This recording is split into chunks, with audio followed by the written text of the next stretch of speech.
O governo Jânio Quadros. No final do governo de Juscelino Kubitschek, ou JK, nós vamos ter uma corrida, pela presidência da República.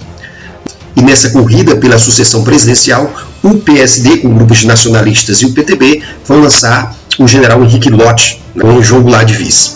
Os udenistas, da UDN, vão apoiar Jânio Quadros, vereador, prefeito, governador e deputado de São Paulo. Jânio venceu com a maior votação de então, cerca de 5,5 milhões dos votos, ou 49% total. João Goulart teve muito voto dos sindicalistas e vai se eleger como vice de Jânio, lembrando que as chapas eram separadas.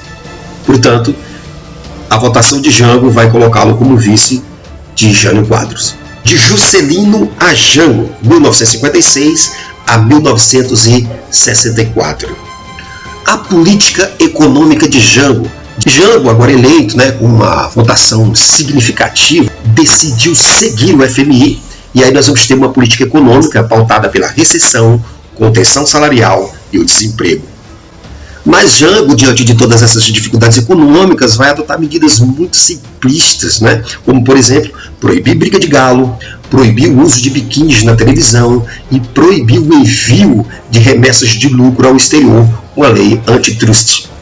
A política internacional de Jânio Quadros. Ele vai afirmar acordos internacionais com a União Soviética, vai criar embaixadas em vários países africanos, vai adotar uma política internacional que ficou conhecida como Política Externa Independente e criou a comissão para investigar a corrupção do governo JK. A UDN, seu partido de apoio, passou a fazer oposição a Jânio. A renúncia e a legalidade. Em 1961, sob a orientação de Jânio, João Goulart viajou para a China comunista para instituir relações comerciais. Dias depois, em 25 de agosto de 1961, Jânio renunciou à presidência. Pela Constituição, o vice deveria assumir, mas os militares não aceitaram a posse e obrigaram o Congresso a votar no impeachment de João Goulart. Os parlamentares não aceitaram. A campanha pela legalidade, o governador Leonel Brizola, do Rio Grande do Sul. Leonel Brizola, governador do Rio Grande do Sul, enfrenta os militares e exige o cumprimento da Constituição e a manutenção da legalidade democrática no país. Portanto, ele vai exigir a posse de João Goulart, e esse movimento ficou conhecido como Campanha pela Legalidade. O comandante do Terceiro Exército apoiou Brizola.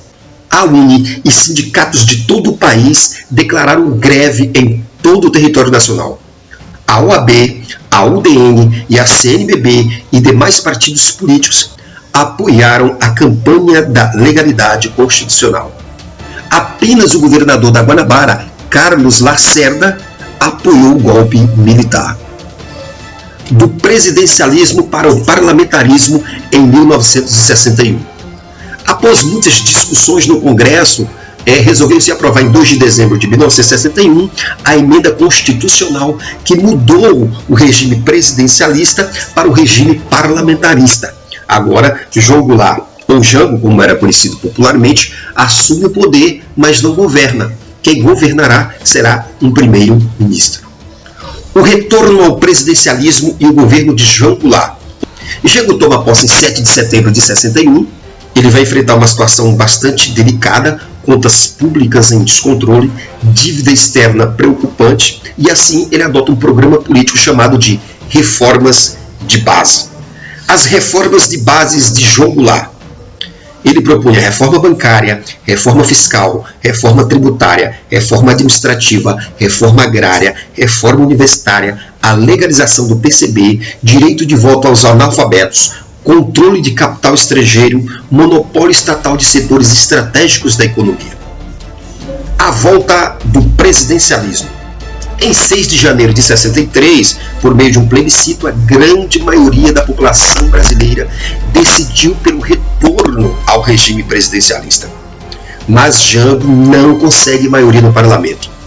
As esquerdas o acusavam de moderado e o PSD se une à UDN, receosos das intenções de Jango. A Guerra Fria na conjuntura internacional acabava contribuindo para acirrar os conflitos aqui no Brasil entre a direita e a esquerda.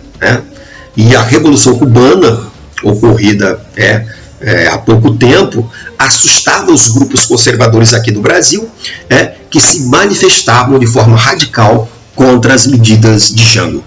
A crise e a radicalização. Goulart tenta empréstimos com os Estados Unidos da América. Estes vão exigir uma política de contenção de gastos para fazer esse empréstimo. Jango pula fora, pois isso sabia ele que acarretaria para o povo brasileiro em desemprego, congelamento salarial e recessão.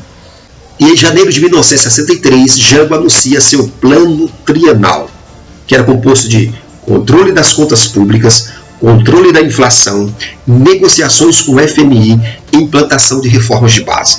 O plano trienal, à direita, foi recusado pelos empresários.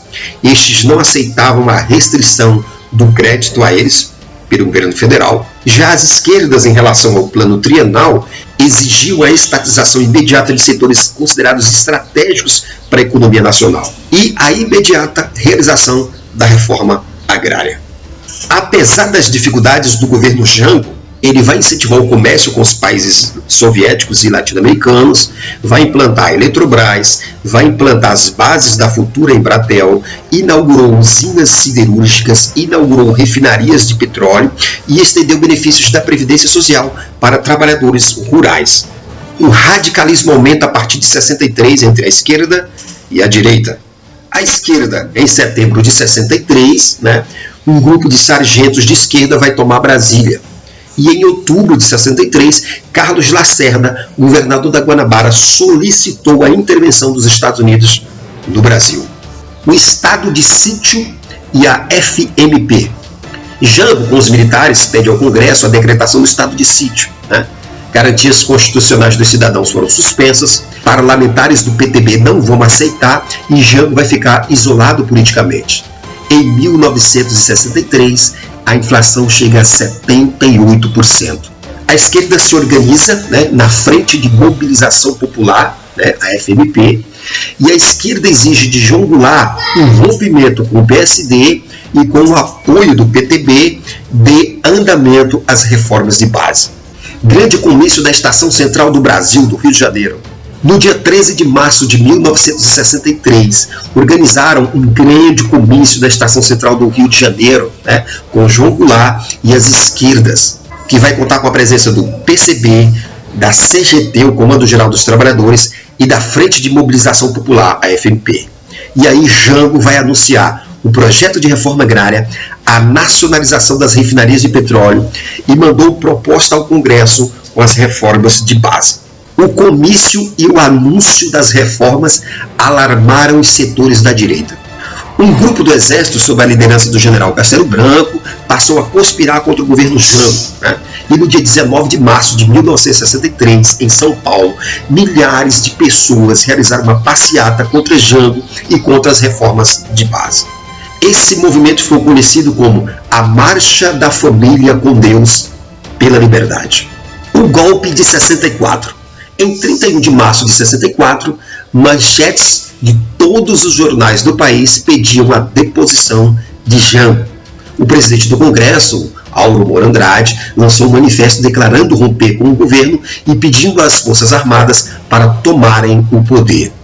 Jango, por telefone, tenta manter os generais do Exército fiéis ao seu governo, mas estava em marcha uma ação conjunta das Forças Armadas, governadores dos estados de São Paulo, Minas Gerais, Rio Grande do Sul, Rio de Janeiro, do presidente do Congresso Nacional, de políticos de oposição, dos meios de comunicação, de alguns setores importantes da sociedade e do governo dos Estados Unidos da América. A presidência vaga e o deputado Ranieri Mazzilli na presidência. Em Porto Alegre, Rio Grande do Sul, o governador Leonel Brizola tenta, pela última vez, organizar a resistência.